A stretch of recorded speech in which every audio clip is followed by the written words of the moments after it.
এই 5 ওয়াক্ত সালাত আদায়কারী মানুষটা এই পাপী মানুষকে এসে বলছে, এই পাপী, তোকে আল্লাহ কোনোদিনও ক্ষমা করবে না রে, তুই ডাইরেক্ট জাহান্নামে যাবি, আল্লাহ তোকে কোনোদিনও ক্ষমা করবেন না, তুই ডাইরেক্ট জাহান্নামে যাবি।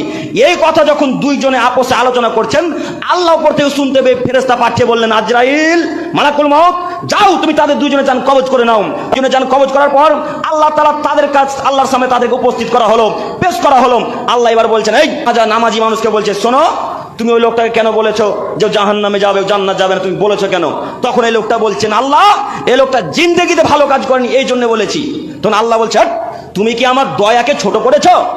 তুমি কি আমার রহমতকে ছোট করেছো? তুমি জানো না আমি সব থেকে বড় দয়াশীল? তুমি জানো না আমি সব থেকে বড় ক্ষমাশীল? পাপীর পাপকে ক্ষমা করে দিতে পারি, তুমি আমার দয়াকে ছোট করেছো কেন? তখন জাহান্নামের ফেরেশতাকে বললেন, শোনো জাহান্নামের ফেরেশতা, এই নামাজি মানুষটাকে জাহান্নামে নিক্ষেপ করো, আর এই পাপী মানুষটাকে জান্নাতে নিক্ষেপ করো।